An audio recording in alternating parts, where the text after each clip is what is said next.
Le cahier des charges, c'était effectivement le lien entre la recherche et la formation à travers le numérique. Et donc, c'est pour ça que moi, j'ai mis ces mots-clés, MOOC, Web Service et enseignement. Pourquoi ces mots-clés? Parce que j'ai choisi de vous faire partager un retour d'expérience sur un MOOC auquel j'ai participé très fortement et essayer de remettre ça en perspective vis-à-vis de ma faible expérience en matière d'enseignement lié à la recherche, on va dire. Voilà. Donc c'est un exercice, on va voir ce que ça donne, hein, mais voilà, je suis parti du MOOC et je vais essayer de conclure sur le lien entre l'enseignement et la recherche. Donc en fait, on a fait un projet donc, qui a duré 2 ans qui s'appelle Chem Project. Alors ça paraît un peu... Chem, pourquoi? Pas pour chimie, mais pour chimiométrie. Alors je vous ai pris je crois que cet exemple-là est très bien parce que contrairement à Vigne et Vin ou Agroécologie qui sont des MOOC très réputés, le MOOC chimiométrie, Chem Project et MOOC, c'est très confidentiel parce que la chimiométrie, c'est une discipline qui justement n'existe quasiment qu'en recherche, hein, n'existe que très peu dans l'enseignement. Voilà. Donc on a fait ce projet qui est très fortement partenarial, comme vous pouvez le voir. Hein. Il y a vraiment beaucoup de monde dans ce projet. Il a été financé, je regrette, j'ai oublié de mettre le logo, par Agropolis Fondation. Voilà, il y a eu une erreur de copier-coller, je suis désolé. Mais bon, s'il y a quelqu'un d'Agropolis Fondation, je me confonds, on excuse. Voilà, c'est grâce à eux qu'on a pu faire ce projet. Donc ce projet, Chem Project, comportait 3 piliers. Donc ça, c'est un extrait de la page web. À gauche, vous voyez un MOOC qui s'appelait Chemoocs. Donc c'est un MOOC, je ne vais pas vous apprendre ce que c'est, hein, on va voir le contenu. Un logiciel, c'est très important, un logiciel ouvert sous forme de web service. Donc ça, je vais en parler un petit peu. Et puis une base de données que finalement, on n'a pas eu le temps de développer, qu'on développera peut-être plus tard. Donc il y avait ces trois piliers. Alors le MOOC, vous savez, hein, c'est Massive Open Online Courses. Donc l'idée, c'est que c'est ouvert, c'est gratuit, il n'y a aucun contrôle finalement. Tout le monde peut accéder. Donc c'est vraiment très différent d'un cours face-to-face, hein, puisque là, vraiment, il n'y a aucun filtre. Alors, ce qui nous a vraiment réjoui dans ce MOOC, c'est que ça nous a permis d'aller chercher toute la communauté de la chimiométrie en France. Alors, quand je dis toute la communauté de la chimiométrie en France, finalement, ça fait 10 personnes, quoi, hein, ça fait 10-15 personnes, hein, en termes de recherche. Donc, c'est vrai que ça paraît anecdotique. Mais par contre, c'est quand même un succès, parce que même si c'est 10 personnes, c'est quand même bien donc, de voir qu'un projet comme un MOOC, justement, premier point, est capable de fédérer.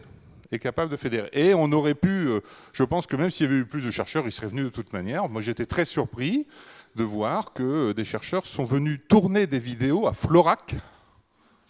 À Florac. Tous sont venus à Florac pour tourner des vidéos. Et voilà, c'était un exercice qui n'était pas forcément facile.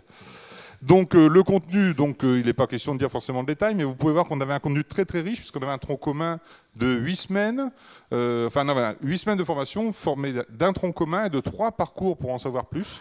Donc c'était quelque chose de vraiment très dense. Quand en plus la chimiométrie, rien que le mot ça fait peur, mais en fait le contenu, je peux vous dire que c'est un mélange de chimie et de mathématiques, donc c'est pas forcément quelque chose qui est très attractif, mais donc c'était très dense. Bon.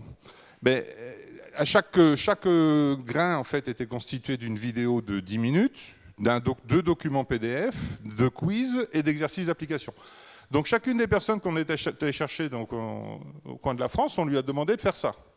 Donc déjà un professeur, dans l'équipe qui a tourné le MOOC, il y avait des professeurs réputés, je ne vais pas donner leur nom justement, mais qui se sont complètement démontés devant la caméra parce que l'exercice du MOOC, c'est quelque chose qu'on ne connaît pas, c'est complètement étranger et réellement c'est très difficile. Bon, ils se sont tous pliés à l'exercice, on a produit ça, donc c'était une grosse masse de travail. Et ensuite on a joué ce MOOC à l'automne 2016 avec un forum de discussion, un rendez-vous hebdomadaire live, donc c'était quelque chose de très collectif.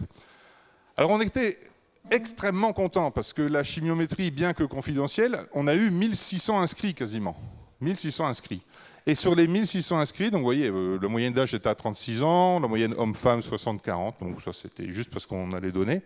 Et essentiellement des gens qui ont suivi une formation supérieure, parce que la chimiométrie, effectivement, voilà, ça attire pas tellement les paysans. Donc vous voyez qu'on a quand même recruté des candidats un peu partout dans le monde francophone, 60% en France, 15% au Maghreb, et puis un petit peu partout dans les pays dans lesquels il y a des francophones, puisque le MOOC était en français. Hein. autre chose dont on était très fiers, c'est que 300 inscrits sur les 1600 sont allés au bout, ce qui fait quand même 20%. Et 20% pour un MOOC, on nous a dit que c'était beaucoup, effectivement, puisque c'est plutôt entre 6 et 10% d'habitude. Donc on est parti d'une thématique qui est très confidentielle, qui est très difficile, avec un contenu extrêmement compliqué, etc. On a quand même eu 20% au bout, donc on était très très très contents. On a délivré des attestations, on a eu beaucoup de réussite sur ces. Il y a eu seulement la moitié qui ont vraiment fait l'examen final. 300 sont allés au bout, mais il n'y a eu que 127 qui ont fait l'examen.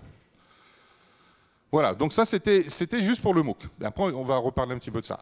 À côté du MOOC, on a fait un logiciel. Je pense que c'est important aussi de parler de ça, parce qu'on parle, en termes d'outils numériques, on parle souvent des MOOC pour le contenu, mais les logiciels, c'est quelque chose aussi, enfin, surtout en matière de chimiométrie en tout cas, c'est quelque chose qui est important. Donc il y avait besoin d'un logiciel gratuit, ouvert, qui regroupe toutes les méthodes de chimiométrie qui étaient abordées dans le MOOC, au moins, voire plus. Donc on a réalisé ce logiciel sous la base d'une plateforme qui s'appelle Galaxy. C'est une plateforme ouverte qui est dédiée à l'informatique pour la biologie en général. Et en fait, on a donc choisi de développer une application web, donc qui a tous ces avantages que je ne vais pas forcément vous détailler. Mais le dernier est très important, c'est que ça permet un travail collaboratif. C'est-à-dire qu'en fait, on peut créer des groupes d'utilisateurs qui vont échanger leurs méthodes.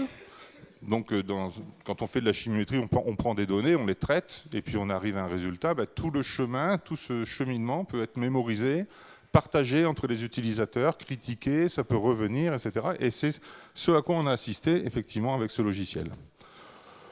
Bon, quelques chiffres pour dire que ça a tenu. Hein. On a eu beaucoup de requêtes, et malgré tout, ça a tenu. Donc, et puis pour dire aussi que tout ça, c'est hébergé par l'INRA, qui a beaucoup investi dans ce MOOC.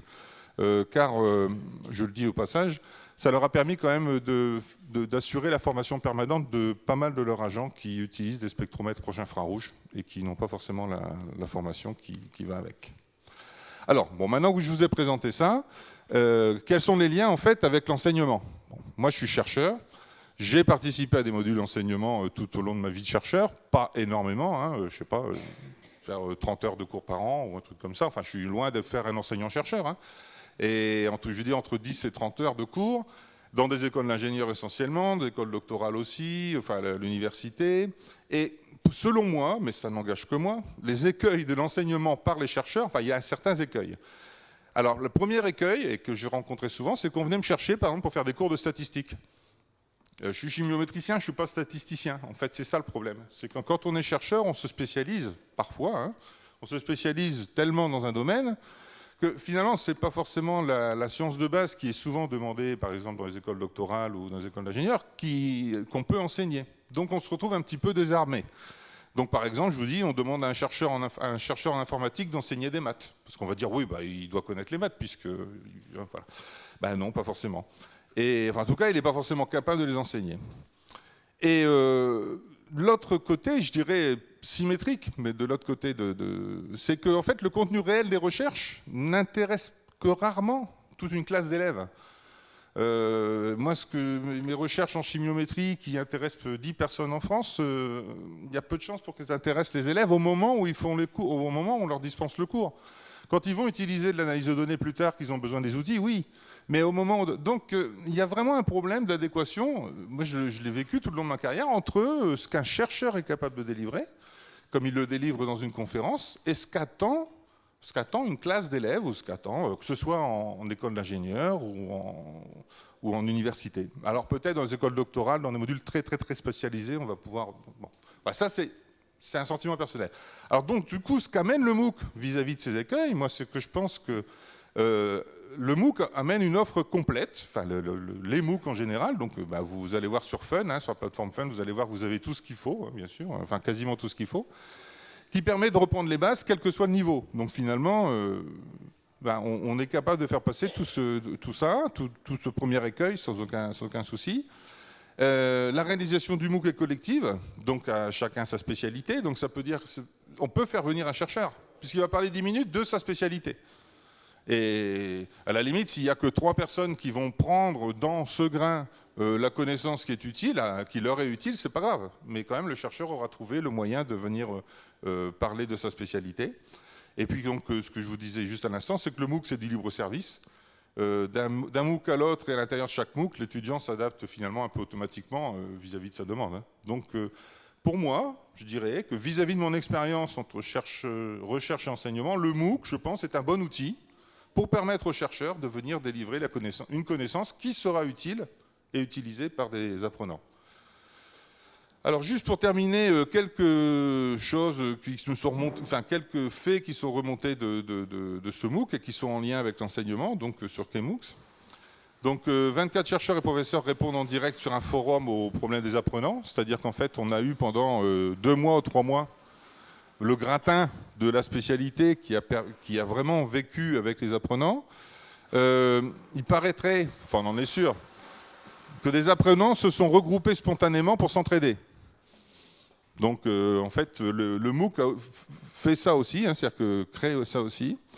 Donc Monsieur X, pour ne pas le nommer, mais qui est responsable d'un master en chimie analytique, nous a dit qu'il avait gagné 1 mois avec ses étudiants en master. Il leur a demandé de suivre le MOOC et ensuite il leur a expliqué le reste. Et il a été très content de ça. Et enfin, apprenants et enseignants se sont échangés des traitements de données via le logiciel dont je vous ai parlé. C'est-à-dire qu'en fait, il y a aussi, à côté du MOOC, ça peut être aussi intéressant quand même de penser des outils numériques qui accompagnent quand même le MOOC.